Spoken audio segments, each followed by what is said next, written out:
انہوں نے اپنا اختیار ایک کے بعد ایک وزیر اعظم کو فارغ کرنے میں استعمال کیے ہیں جناب اسپیکر. اب ہمارے اپوزیشن کے دوست کالا سانپ کی بات کر رہے ہیں, دانت اور زہر کی بات کر رہے ہیں. ان کا نقطہ نظر میں اس آئینی ترمیم میں ایسے کوئی شک تھے جو ان کی ان پٹ کے بعد ہٹائے گئے. ان کی بالکل اپنا حق ہے, اپنا رائے ہے, اور کامیاب ہوا اپنے مقصد میں. میری نظر میں اس پارلیمان کے لیے, اس آئین کے لیے, اس جمہوریت کے لیے جو کالا سانپ, جو دانت رکھنے والا زہر والا کالا سانپ جو اس پورا پارلیمان کے ارد گرد گھوم رہا ہے, اس پارلیمان پہ حملہ کرتے آ رہا ہے, اس پارلیمان کے افیئرز میں مداخلت کرتے آ رہا ہے, جس نے ایک نہیں, میں گن نہیں سکتا ہوں کہ کتنے وزیر اعظم کو فارغ کروایا, وہ کالا سانپ ہمارا افتخار چودھری والا عدالت ہے.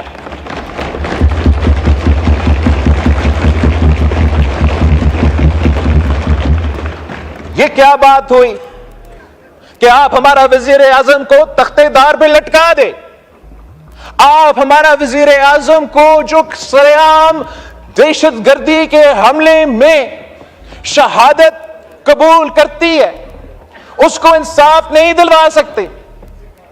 آپ اس کے بعد جو وزیر اعظم منتخب ہوتے ہیں, آپ کہتے ہیں ایک خط نہ لکھنے پہ اس کو فارغ کر دیتے ہیں. اس کے بعد دوسرا وزیر اعظم کو کہتے ہیں کہ آپ نے اپنا بیٹا سے 10,000 درہم نہیں لیا, آپ کا 2 دہائی اکثریت ہے, مگر ہم 5 جج صاحب قلم کے ذریعے آپ کو فارغ کرتے ہیں. ہم نے 58(2) بھی ختم کیا تو عدالت نے صادق اور امین کے ذریعے وہ 58(2) بھی واپس اپنے پاس لے لیا. ہم نے عدم اعتماد کو وہ واحد ذریعہ سمجھا کہ یہ جائز آئینی جمہوری طریقہ ہے کسی وزیر اعظم کو ہٹانا. تاریخ میں پہلی بار ہم وہ ہمارا اپنا اختیار استعمال کرتے ہیں, اور عدالت ایک غیر آئینی 63A کے فیصلہ کے تھرو ہم سے وہ اختیار چھینتے ہیں, عدم اعتماد کا شرط کو ڈس فنکشنل بنا دیتے ہیں. تو اس کا مطلب کیا کہ فوجی جنرل کو اجازت وزیر اعظم کو ہٹانا, کالا کوٹ پہننے والا کو اجازت وزیر اعظم کو ہٹانا, مگر اس ہاؤس کے نمائندے جو پاکستان کے عوام کے منتخب نمائندے ہیں, ان کے پاس یہ اختیار نہیں, ان کا ووٹ گنا نہیں جائے گا, وہ نااہل ہوگا.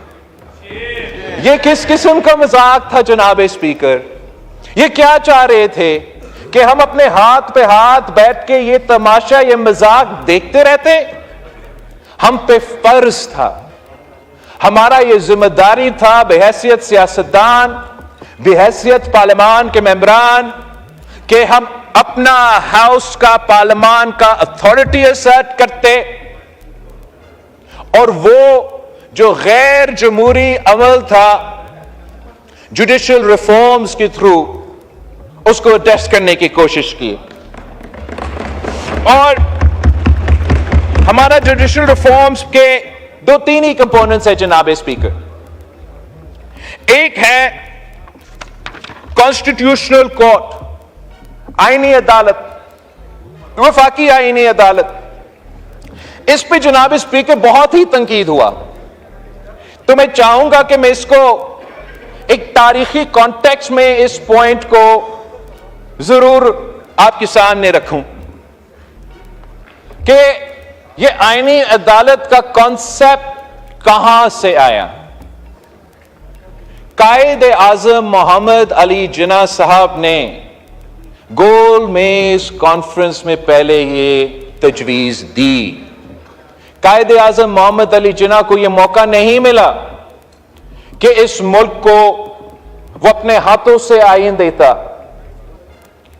ہمیں جو اس کا 10 سال پہلے, اس ملک کا بنے کے 10 سال پہلے جو خیال تھا وہ یہ کہ کسی ایک عدالت میں اتنا اختیار اکٹھا نہیں ہونا چاہیے اور الگ الگ عدالت ہونا چاہیے, سول, کرمنل اور نارمل میٹرز کے لیے, اور الگ عدالت ہونا چاہیے آئینی میٹرز کے لیے, وفاقی میٹرز کے لیے.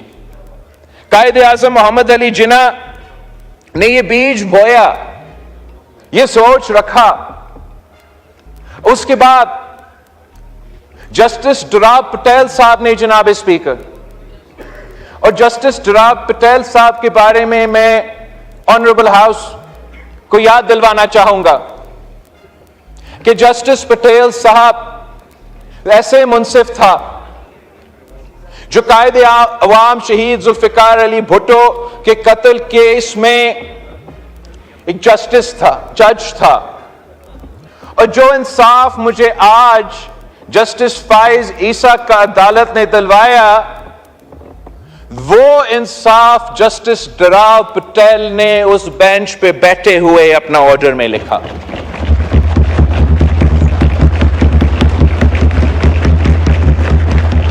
اور جسٹس ڈوراب پٹیل کو, جناب اسپیکر, پاکستان کا چیف جسٹس بننا تھا. اس کے درمیان میں جنرل ضیاء الحق کا PCO تھا. اگر جسٹس ڈوراب پٹیل کا اپنا کرسی کا فکر ہوتا, اگر جسٹس ڈوراب پٹیل کے لیے اپنا کرسی یا چیف جسٹس صرف اہمیت رکھتا تو وہ PCO کا اوتھ لیتا اور اس ملک کا چیف جسٹس بنتا. مگر جناب اسپیکر, یہ افتخار چودھری کی طرح PCO جج نہیں تھا. جسٹس ڈوراب پٹیل نے استعفیٰ دیا چیف جسٹس شپ کو لات مار کے, مگر یہ PCO اوتھ نہیں لیا اور آمریت کو قبول نہیں کیا. یہ ہوتا ہے یہ اصل رول ہے ہمارا عدالت کا, ہمارا منصف کا. اور وہی جسٹس ڈوراب پٹیل نے پھر اس کے بعد HRCP کا بنیاد رکھا. اس کا بنیاد رکھتے ہوئے جسٹس پٹیل صاحب نے اپنا ایکسپیرینس سے جو سیکھا, اس کے نتیجے میں یہ تجویز دی کہ پاکستان میں ایک آئینی عدالت ہونا چاہیے جہاں تمام صوبوں کا برابری کی نمائندگی ہو. اسی سوچ کو آگے لے کے چلتے ہوئے ہم نے 2006 میں آپس میں یہ طے کیا, شہید محترمہ بینظیر بھٹو نے, میاں محمد نواز شریف صاحب نے, پھر APDM کے پلیٹ فارم میں تمام سیاسی جماعتیں جو اس طرف بیٹھے ہیں, چاہے وہ PTI ہو, چاہے وہ ہمارا مولانا فضل الرحمان صاحب ہو, تمام جماعتیں اگر ARD کے حصے نہیں تھے تو APDM کے حصے تو تھے. اور APDM میں بھی چارٹر آف ڈیموکریسی پیش ہوا اور ان کے تمام ممبرز نے اس وقت اس ڈاکیومنٹ کا حمایت کیا. مطلب 2006 میں ہم دونوں نے اور پاکستان کے تمام جمہوری سیاسی جماعتوں نے بھی آئینی عدالت کے حق میں فیصلہ دیا. کہانی وہاں بھی رکتا نہیں صحیح. اس کے بعد بھی 2008 سے لے کے 13 تک ہم نے تمام کوشش کی. جو 19ویں ترمیم کی کہانی ہے وہ تاریخ کا حصہ ہے. ہم سب جانتے ہیں کہ یہ جو عدالت ہمارے ساتھ بیٹھا ہے وہ کالا سانپ بن کے ہمارا 18ویں ترمیم کی ارد گرد گھوم رہے تھے. وہ دھمکی دی کہ آپ کی پوری 18ویں ترمیم جو 2 دہائی نے اس ہاؤس کے کل تعداد کی حمایت حاصل تھی, جس پہ تمام سیاسی جماعتوں نے اتفاق کیا, جس کے لیے میری جماعت نے 30 سال سیاسی جدوجہد لڑی, شہید محترمہ بینظیر بھٹو نے شہادت قبول کی. اس لیے کہ ہم نے کہا کہ جوڈیشل ریفارمز ہونا چاہیے. جمہوریت کا champion chief justice Iftikhar Chaudhry نے کہا کہ میں آپ کا پورا 18ویں ترمیم کو باہر پھینک دوں گا, اور ان کے بلیک میل میں آ کے اس ہاؤس نے 19ویں ترمیم پاس کر دی. اور جوڈیشل ریفارمز کا راستہ تب رک کیا. 2013 میں پاکستان پیپلز پارٹی کے منشور میں آئینی عدالت بنانے کا وعدہ. 2022 میں لاہور میں آسما جہانگیر کانفرنس ہوا جس کا اوپننگ اور کلوزنگ ایک میں نے کیا, ایک جسٹس فائز عیسیٰ صاحب نے کیا. اسی کانفرنس میں آئینی عدالت کی حمایت کیا. اور کیوں حمایت کی؟ تاکہ پاکستان کا اتھارٹیرین عدالت کا واحد حل اس سول سوسائٹی کا بیٹھک نے یہ سمجھا کہ آئینی وفاقی عدالت ہے. اور اگر انہوں نے اس کانفرنس میں کہا, رضا ربانی صاحب نے کہا کہ اگر آئینی عدالت نہیں تو کم از کم ہمیں آئینی بینچ دے دے. 2023 اگست جناب اسپیکر, سول سوسائٹی کا کانفرنس ہوتا ہے. تمام سٹیک ہولڈرز کو بشمول سیاسی جماعتوں, پاکستان پیپلز پارٹی کا سینیٹر بابر اور ان کا پی ٹی آئی کا سینیٹر بھی اسی بیٹھک میں موجود تھے. وہ ڈاکیومنٹ آج بھی چارٹر آف ڈیموکریسی 2.0 کا نام پہ موجود ہے. اس میں بھی ان کا پہلا مطالبہ ہے کہ چارٹر آف ڈیموکریسی کا اندرونی مشن پورا کرو, وفاقی آئینی عدالت بناؤ. 2024 میں میرے پیپلز پارٹی کا منشور کا حصہ ہے. اب میں پوچھتا ہوں کہ یہ نئی بات ہے جناب اسپیکر, ہم نے جلد بازی کی, ہمیں ابھی یہ پوائنٹ یاد آیا؟ نہیں جناب اسپیکر, یہ جدوجہد, یہ سوچ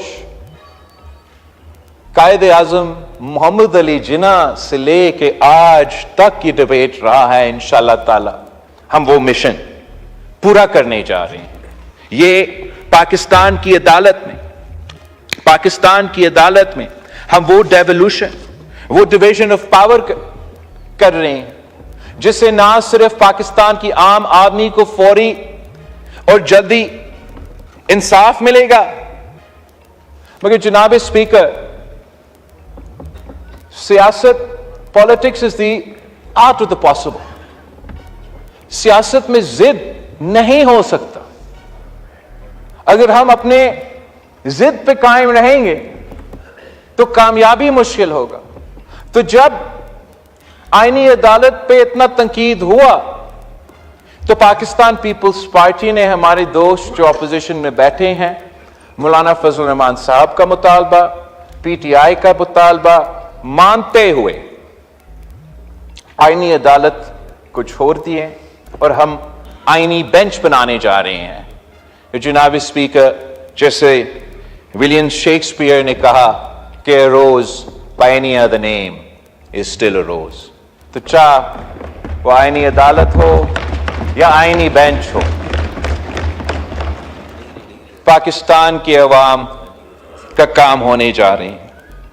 اس سے بڑا کام میں سمجھتا ہوں جناب اسپیکر وہ یہ کہ ہم اپنا وفاقی عدالت کو برابری کا نمائندگی دے رہے ہیں تمام صوبے کو, اور یہ بہت بڑا اچیومنٹ ہے. ہم نے جب 1973 کی آئین بنایا تو تب ہم نے چاروں صوبوں قائم کی. چاروں صوبوں قائم کرتے ہوئے ہم نے نیشنل اسمبلی کے ساتھ ساتھ سینٹ آف پاکستان بنایا جو کہ ہمارا وفاق کا نمائندگی کرتا ہے اور برابری کی بنیاد پہ کرتا ہے. مگر ہم نے یہ کام اب اپنا عدالت میں بھی کر دیا. جب ہم نے سینٹ آف پاکستان بنایا تو تب کسی نے یہ نہیں کہا کہ آپ پارلیمان کے اوپر پارلیمان بنا رہے ہو, کسی نے یہ نہیں کہا کہ آپ پارلیمان کو نیشنل اسمبلی کو انڈرمائن کر رہے ہو, بے اختیار بنا رہے ہو. سب مان چکے ہیں کہ اس قدم سے ہم نے اپنا وفاق کو مضبوط بنایا ہے, اور انشاءاللہ تعالی ویسے ہی برابری کے بنیاد پہ جو وفاقی عدالت بنے گا, وفاقی بینچ بنے گا, وہ پاکستان کا چاروں صوبوں کی جو کام ہم نے سینٹ میں کیا, پارلیمان میں کیا, وہ کام ہم انشاءاللہ تعالی اپنے عدالت میں کرنے جا رہے ہیں. اس کے ساتھ ساتھ جناب اسپیکر, جو جوڈیشل ریفارم سے سب سے بڑا کامیابی ہے وہ یہ کہ جوڈیشل اپوائنٹمنٹ کے پروسیس پہ ہم نے پاکستان کا پارلیمان، پاکستان کے عوام کی نمائندگی کا رول واپس دلوا دیا گیا ہے. جناب اسپیکر، پوری دنیا میں ایسے مثال نہیں ملتا، پوری دنیا میں ایسے مثال نہیں ملتا کہ جج کو لگائے اور جج کو ہٹائے. یہ تو ہوتا نہیں ہے. لیکن یہاں الٹا ہمیں کہتے ہیں کہ یہ سیاستدان کون ہوتے ہیں، کون؟ ہم منتخب نمائندے ہیں، پاکستان کے نمائندے ہیں، یہ ہمارا کام ہے.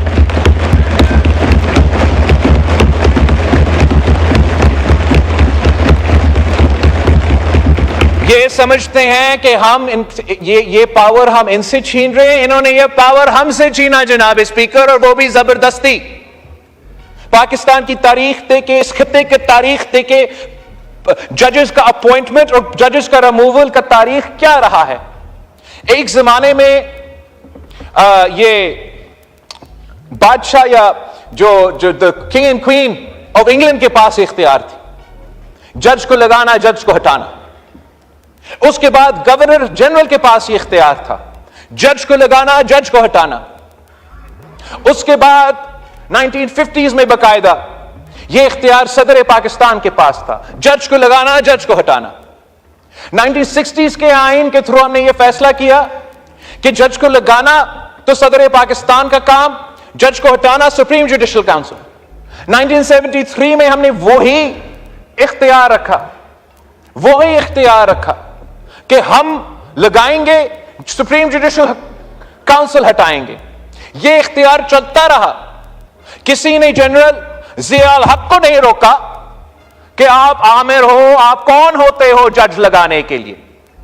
کسی نے کسی اور کو نہیں روکا. جناب اسپیکر، آپ کو پتا ہے کہ پہلی دفعہ یہ اختیار وزیر اعظم سے چھین کے چیف جسٹس کے پاس کب گیا تھا؟ یہ 1996 کی بات ہے. شہید محترمہ بینظیر بھٹو اس ملک کی وزیر اعظم تھی اور یہ برداشت نہیں ہو رہا تھا کہ شہید محترمہ بینظیر بھٹو اس ملک کی جج اپوائنٹ کرے گی. خدا نہ خواستہ خاتون وزیر اعظم اگر اپوائنٹ کرے گی تو خاتون جج اپوائنٹ کرے گی، ہمارا پورا نظام تباہ ہو جائے گا. تو الجہاد کیس کے تھرو انہوں نے یہ اختیار وزیر اعظم سے چوری کر کے اپنے جیب میں رکھا. جناب اسپیکر، کہتے ہیں ان کا اختیار ہے. ان سے پوچھے کہ جنرل مشرف کے دور میں جب ایک آمر جج لگا رہا تھا، کسی نے اس کا راستہ روکا؟ وہ جو ججز جس کو ہم چیمپئنز مانتے ہیں، جنہوں نے ریاست کو ماں کی طرح بنانی تھی، وہی ججز نے مشرف کے دور میں پی سی او اوتھ لیا تھا. جناب اسپیکر، جب ان کا کرسی خطرہ میں آ گیا تو پھر ان کو جمہوریت یاد آ گئی، پھر ان کو آزاد عدالت یاد آ گئی. اور ہم بھی ذرا اپنا سیاست جو اس وقت کا تھا اس پہ غور کرنا چاہیے کہ ہم نے بھی ججز کو ان زمانوں میں یہ عادت دلوائی تھی نا کہ چیف تیرے جان نثار بے شمار. ہم نے یہ عادت دلوائی تھی ان میں کہ جتنا زور سے سیاسی نعرہ لگے گا اتنا اونچا جوڈیشری میں آپ کو عہدہ ملے گا. ہم نے یہ عادت ڈال لی ان میں کہ سیاست کرنا ہے انصاف نے، اور اس کے نتیجے میں جو پاکستان کی عدالت کا حشر ہوا، پاکستان کیا دنیا میں مذاق بن گئے. جناب اسپیکر، ہر وزیر اعظم کو ہٹائے وہ چھوڑ دے، ہر کام ان کے پاس. وہ نہ صرف عدالت ہے، وہ نہ صرف ایگزیکٹو ہے، وہ فورن پالیسی بھی طے کر سکتے ہیں، وہ وزیر خزانہ بھی ہے، ڈیم بھی بنا سکتے ہیں، پوٹیٹو ٹماٹر اور پکوڑے کی قیمت بھی کا فیصلہ وہ کریں گے. جناب اسپیکر، اگر یہ کام ان کا ہے، یہ کام بھی ان کا ہے، تو میں پوچھتا ہوں کہ وزیر اعظم صاحب کا، وزیر خارجہ کا، وزیر خزانہ کا کام کیا ہے؟ اگر انہوں نے یہ کام کرنا تھا یا کرنا ہے، اس سے بہتر یہ ہوتا کہ وہ آ کے یہ عہدے سنبھال کے کرتے. ریکو ڈیک میں کیا نقصان ہوا اس ملک کی معیشت؟ میں کتنا ایگزامپلز آپ کو سنا سکتا. کسی نہ کسی وقت میں ہم نے یہ دروازہ بند کرنا تھا. ہم وہ دروازہ بند کرنے جا رہے ہیں. میں سمجھتا ہوں یہ ہم سب کی کامیابی ہے. جو ہم نے اس کے ساتھ ساتھ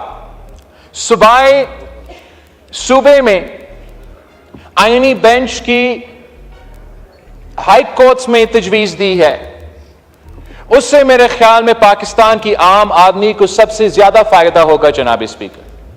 جو لوور جوڈیشری ہے، that is where the wheels of justice grind the slowest. جو تعداد ہے کیسز کے سپریم کورٹ آف پاکستان میں، ہر ہائی کورٹ میں اس سے زیادہ کیسز ہیں. اور اگر سپریم کورٹ آف پاکستان میں ہم کہتے ہیں کہ 15% آئینی کیسز ہے، تو ہائی کورٹس میں 50% فنڈامنٹل رائٹس 199 کے لحاظ سے کیسز ہے اور 50% عام کیسز ہے. جیسے ہی یہ صوبے فیصلے کر کے، ریزولوشنز پاس کر کے یہ صوبائی بینچز قائم کریں گے، تو فوراً پاکستان کے عوام کو یہ فرق محسوس ہوگا کہ راتوں رات انشاءاللہ تعالی ان کو جلدی اور فوری انصاف ملنا شروع ہو جائے گا. اس لیے 50% جو عدالت تھا وہ 100% جو عدالت کا تعداد تھا وہ 50% کا کام کریں گے. جو نیا بینچ بنے گا وہ باقی کام کریں گے.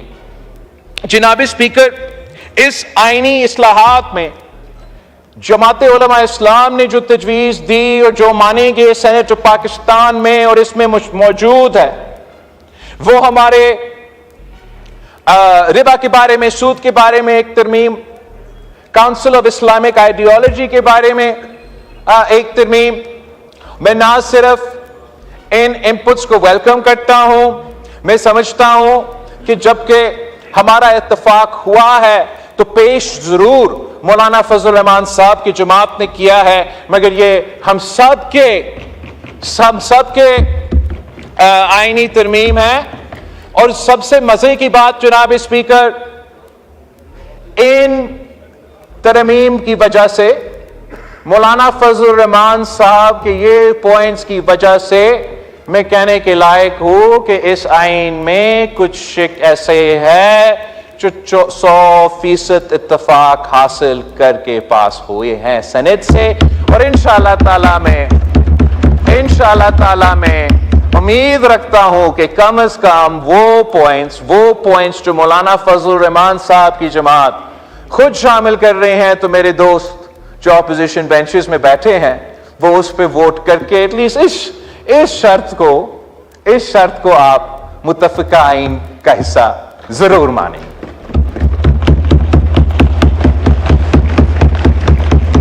جناب اسپیکر، آئینی ترمیم ہونے جا رہا ہے اور اس میں جو ایک انقلابی کام ہے مگر اس کو شاید عام طور پہ دیکھا جا رہا ہے، وہ وہی موسمی تبدیلی کے حوالے سے جو ہمارا وزیر قانون نے ذکر کیا. موسمی تبدیلی پاکستان کے لیے زندگی موت کا مسئلہ ہے. موسمی تبدیلی کی وجہ سے پاکستان کی معیشت کو نقصان ہو رہا ہے. موسمی تبدیلی گلوبل ایجنڈا ہے، چاہے وہ سیلاب ہو، چاہے وہ ڈراؤٹ ہو، وہ سب آپ کے سامنے ہیں. اور جب آپ ایک وفاقی بینچ بنانے جا رہے ہیں جو وفاقی ڈسپیوٹس بھی دیکھیں گے، تو یہ ان کو موقع ملے گا کہ پاکستان کے عوام کا جو انوائرمنٹل رائٹس ہیں ان کو نہ صرف تحفظ فراہم کرے، مگر جناب اسپیکر اس میں ہمارے جو پانی کے مسئلے ہیں، پانی کا قلت کا مسئلہ ہے، پانی کو ہر کسی کو پہنچنے کا مسئلہ ہے. اسی طریقے سے تمام موسمی تبدیلی کے حوالے سے جو پاکستان کے عوام کا حق ہے، ہم نہ صرف ان کو ریکگنائز کر رہے ہیں مگر امید کر رہے ہیں کہ ہمارا نیا بننے والا آئینی بینچ اس آئینی حق کو، اس ہیومن رائٹ کو نہ صرف تحفظ دلوائے گا مگر نیا جورسپروڈنس انٹروڈیوس کرے گا، جس کے نتیجے میں ہم ساؤتھ ایشیا میں اس نیا لیگل کانسیپٹ کو، اس نیا لیگل پریسیڈنٹ کو پاکستان کی جوڈیشری کے تھرو ہم یہ ایڈریس کرنے جا رہے ہیں. جناب اسپیکر، اس پورا پروسیس میں جو محنت تمام سیاسی پارٹی پارٹیوں نے کی، میں اس کا شکر گزار ہوں. میں وزیر اعظم صاحب میاں محمد نواز شریف صاحب کا خصوصی طور پہ شکر گزار ہوں.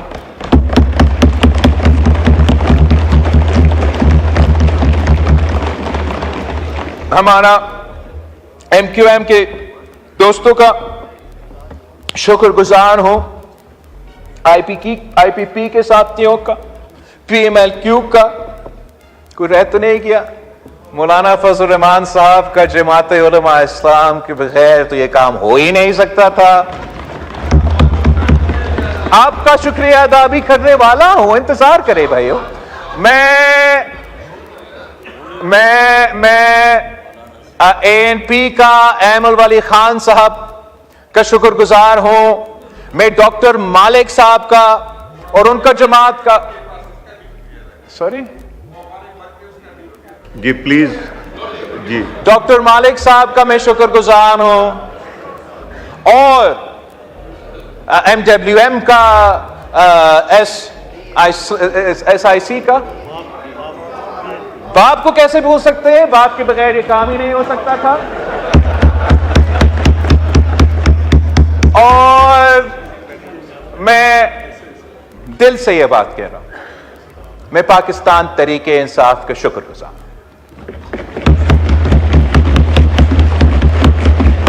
ہم آپ کی سیاسی مشکلات کا احساس کرتے ہیں.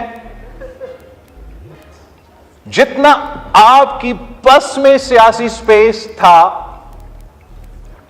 جتنا آپ کے پاس وہ سپیس اویلیبل تھا اس پروسیس کا حصہ بننے کا، اتنا آپ اس پروسیس کے حصے تھے. چلے ہمارا آپس میں ڈائریکٹ بات تو کمیٹی کے علاوہ ہوا نہیں، پر آپ کا بات مولانا سے تو میرا بات مولانا سے، اور وہ بات پھر وزیر اعظم سے. تو چلے اس طریقے سے کان پکڑتے ہیں. کام تو طریقی ہونے جا رہا ہے. جی